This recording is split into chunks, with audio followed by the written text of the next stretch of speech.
Horas, Horas, Horas, Baligi Akademi dari tepian Danau Toba yang indah.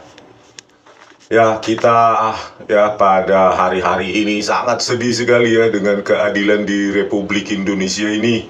Ya, pada tanggal 16 Desember yang lalu, para hakim agung tersebut ya dengan kekuasaannya, dengan kewenangannya yang diberikan undang-undang kepada mereka, tetapi dipakai dengan cara yang tidak bertanggung jawab ya, dengan bersembunyi di balik terminologi atau diksi-diksi hukum, novum yang diajukan bukan bukti barulah, judex facti, judex juris ya, yang jauh sekali dengan apa yang dirasakan sesungguhnya oleh rakyat kecil. Ya, bagaimana mereka dengan entengnya, dengan tanpa bertanggung jawab, ya, mengabaikan, menihilkan pentingnya bukti ilmiah atau digital evidence pada kasus rekayasa pembunuhan dan pemerkosaan Vina Cirebon dan kekasihnya Eki. Ya, dengan gampang mereka ya menihilkan makna pentingnya digital evidence tersebut. Padahal mereka semua ya rata-rata saya lihat dokter hukum, minimum magister hukum, tetapi mereka selalu bersembunyi di balik formalitas hukum, hukum acara, pasal-pasal ya yang jauh dari esensi hakiki dari sebuah tugasnya sebagai seorang hakim, yaitu menegakkan hukum berdasarkan keadilan dan keadaban ya. Ya, oleh karena itu kita menyerukan ada beberapa poin yang perlu kita sampaikan kepada Bapak Presiden Prabowo Subianto, karena ya kepada siapa lagi kita mengadu ya, majelis Mahkamah Agung begitu kualitasnya ya. Oke. Ya, kepada Bapak Prabowo Subianto, ya perhatikanlah masalah ini secara serius Pak. Tanggal 16 Desember yang lalu ya kami maknai sebagai matinya keadilan bagi rakyat jelata. Meskipun sudah diperjuangkan dengan maksimal, dengan mengajukan ahli-ahli dengan maksimal, bukti-bukti juga dengan maksimal, tetapi hakim agung yang ada di Mahkamah Agung sana, yang digaji oleh rakyat dengan keringat rakyat, dengan enteng mengatakan novum digital evidence tidak sebagai bukti baru. Jadi bersedia berkenan kiranya Pak Prabowo Subianto untuk memanggil langsung Ketua Mahkamah Agung untuk menghadap dan menanyakan mengapa bukti ekstraksi SMS pukul 22.14.10 WIB dari HP Samsung Galaxy almarhumah Vina ke tablet Widi tidak dipandang sebagai novum. Padahal ya di 2016 meskipun dilampirkan di dalam berkas, tetapi jaksa sendiri pada PK 2024 mengakui bahwa bukti ilmiah tersebut, ekstraksi HP tersebut tidak disajikan di persidangan. Bukti SMS tersebut secara tidak terbantahkan membuktikan bahwa almarhumah Vina masih hidup saat dituduhkan terjadi ruda paksa secara bergilir dan pembunuhan yang terjadi katanya pada pukul 21.15 sampai 22.30.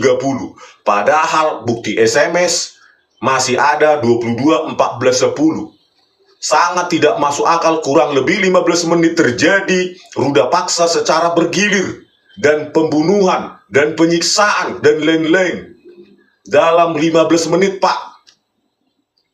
Mohon kebijakannya Pak. Ya, kita tahu akhir-akhir ini ada berita bahwa terpidana Marijen dan Balinari dipulangkan ke negaranya atas pertimbangan kebijakan Bapak. Kalau warga negara orang lain, warga negara asing bisa menjadi perhatian Bapak sebagai Presiden Republik Indonesia, dan kami bangga atas kebijaksanaan Bapak. Kami memohon untuk kasus ini Pak, bagaimana hidup 7 terpidana kasus rekayasa pembunuhan Vina dan Eki ini harus mendekam di penjara sampai seumur hidupnya. sudah hilang masa hidupnya 8 tahun, hampir 9 tahun ini, dan akan hilang sampai mereka mati di penjara hanya karena pertimbangan hakim yang sangat tidak matang, mengabaikan bukti saintifik ekstraksi SMS tersebut yang dipandang bukan bukti baru. Padahal jaksa di persidangan PK di Cirebon tahun 2024 ini mengakui sendiri bahwa itu tidak disajikan di persidangan pada tahun 2016. Kok bisa para hakim ini dengan enteng mengabaikannya? Apakah dia membaca berkas atau cuma duduk-duduk ongkang-ongkang terus memutuskan? Mereka sudah dibayar dengan keringat rakyat yang sebentar lagi PPN 12%. Tidakkah mereka bersyukur atas gaji dari rakyat tersebut? Malah dengan enteng, ya, padahal mereka harusnya mencari keadilan atas nama Tuhan yang Maha Esa dalam keputusan mereka. Yang kedua, jika terjadi pengabaian terhadap digital evidence tersebut yang disengaja oleh para hakim agung pada sidang PK tersebut, maka hal lumrah kalau kami sebagai masyarakat dan rakyat Indonesia yang membayar pajak mereka agar ke para hakim agung tersebut dipecat karena mereka tidak layak lagi disebut sebagai hakim agung. Menggunakan kata agung berarti dia harus ada di atas hukum-hukum formal tersebut, hukum-hukum acara tersebut. Mereka harus jauh di atas tata-tata cara yang formal-formal itu untuk mencari keadilan bagi rakyat, memberikan keadilan bagi rakyat. Yang ketiga, mengingat maraknya mafia perkara di Mahkamah Agung yang terjadi seperti kasus Ronald Tanur di Surabaya yang melibatkan pejabat MA bernama Jarod Richard yang memiliki uang 1 triliun dan 50 kg emas. Maka kami meminta Bapak supaya hal ini tidak terjadi lagi di Mahkamah Agung. Kami meminta untuk mengusut para hakim-hakim agung tersebut. Apakah ada keterlibatan orang-orang semacam Jarod Richard dalam memutuskan PK tersebut? Sangat rasional, Pak, karena pertimbangan mereka dengan enteng mengabaikan scientific evidence. Yang keempat, Bapak Presiden bisa memanggil Kapolri untuk memverifikasi, menanyai tentang ekstraksi SMS oleh Digital Forensik Polda Jabar pada tahun 2016 yang menggunakan Celebrite UVET, alat dari Israel itu, Pak, yang sangat canggih itu, untuk membuktikan kebenaran ekstraksi HP dari almarhumah Vina tersebut. Bapak bisa menanyakan, memanggil Kapolri Listio Sigit Prabowo, tanyakan langsung. Kalau benar, berarti kalau benar ekstraksi tersebut dilakukan oleh Digital Forensik Polda Jabar tahun 2016 dan membuktikan almarhum Vina masih hidup, maka keputusan hakim agung tersebut sudah sangat sesat, Pak, dan rakyat menuntut keadilan. Yang kelima,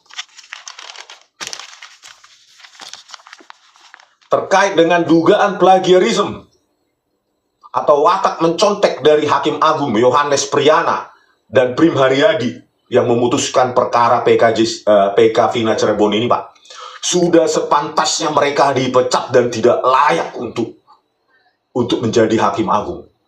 Cacat sedikit pun sebenarnya sudah menurunkan integritas moral mereka. Public trust sudah jauh dari diri mereka berdua. Dan itu terjadi tanya jawab tersebut pada saat mereka menjadi CHA, calon hakim agung. Kenapa mereka dua bisa lolos? Berarti ada yang salah pada Komisi 3 DPR yang lalu yang meloloskan mereka. Yang keenam, terkait dugaan penyiksaan oleh polisi bernama Rudiana, Aris Papua, dan Gugum Gumilar, Bapak bisa memanggil Kapolri Listio Sigit Prabowo yang katanya telah membentuk tim sus terdiri dari Irwasum lah katanya, Propam lah, Kadif Propam, dan lain-lain yang sampai saat ini ditunggu rakyat. Hasilnya zong alias nihil, Pak. Kapolri ini sudah biasa mengeluarkan statement di publik tanpa ada hasil, janji palsu. Dan Kapolri inilah yang sudah saya laporkan rekayasa video CCTV Jessica Kumala Wongso oleh Tito Karnavian dan Krisnamurti dan Muhammad Noel Azhar. Dan didiamkan, Pak. 6 kali saya laporkan Dumas Presisi. Bapak seharusnya secepatnya mengganti orang ini supaya hukum di Indonesia bisa lebih baik, bukan menjadi kepolisian terburuk, terkotor, terkorup se-Asia Tenggara. Memalukan kita, Pak. Malu kita dengan negara-negara tetangga kita dengan kualitas kepolisian semacam ini di bawah pimpinan Listio Sigit Prabowo.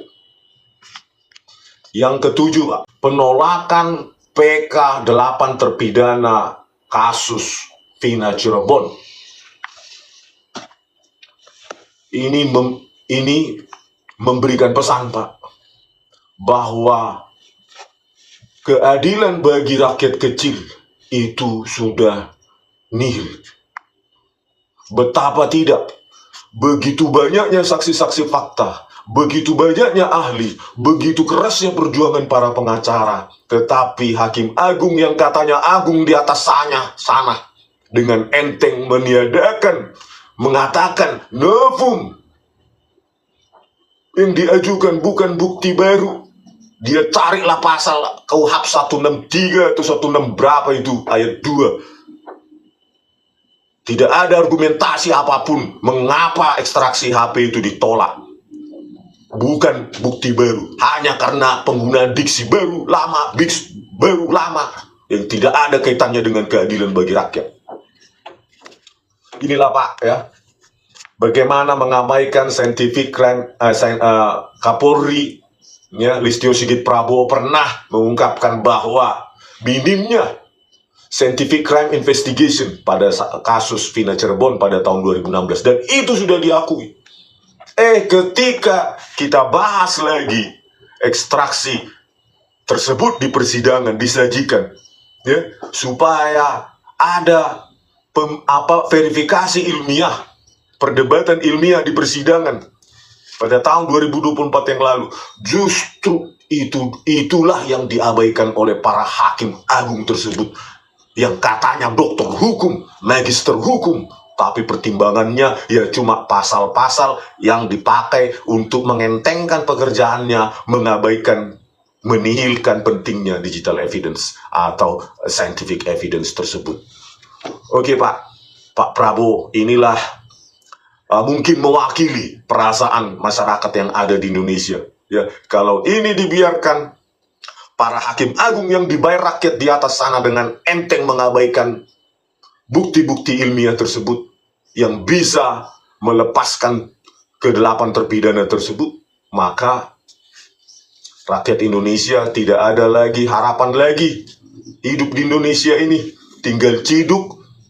Terus nanti dibutuhkan orang yang kesurupan dan satu saksi seperti Aib, jadi itu barang, masuklah kami seumur hidup seperti mereka tanpa ada scientific evidence. Kami seperti mangsa bagi mereka yang bisa diambil dari jalan sesuka hati polisi itu untuk naik pangkat-pangkat mereka. Terbukti, Pak, di kasus Vina Cirebon, Jessica Kumala Wongso, itu video CCTV direkayasa oleh Tito Karnavian yang Mendagri Bapak saat ini, yang saat itu menjabat Kapolda Metro Jaya, dan Dirkrimumnya Krisnamurti yang sekarang Irjen, Kepala Divisi Hubungan Internasional. Mereka itulah, Pak, polisi-polisi bejat, jenderal-jenderal Pak, tidak berhati, berperi kemanusiaan. Itulah yang membuat kami nanti menjadi mangsa untuk karir-karir mereka. Turun tanganlah, Pak, karena kalau kasus Mary Jane dan Bali 9, Bapak bisa turun tangan dengan diskresinya. Kami mohon benahilah hukum di Indonesia ini sebelum yang sesuai prediksi Bapak, Indonesia bisa bubar. Indonesia bubar, pasti akibatnya pertama adalah penegakan hukum yang hancur-hancuran di bawah Jenderal Listio Sigit Prabowo ini. Pecat segera, Pak.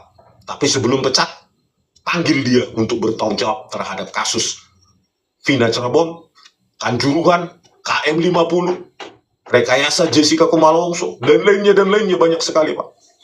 Oke, sekian dan terima kasih dari kami Baligi Academy di Tebian dan Toba yang indah. Horas.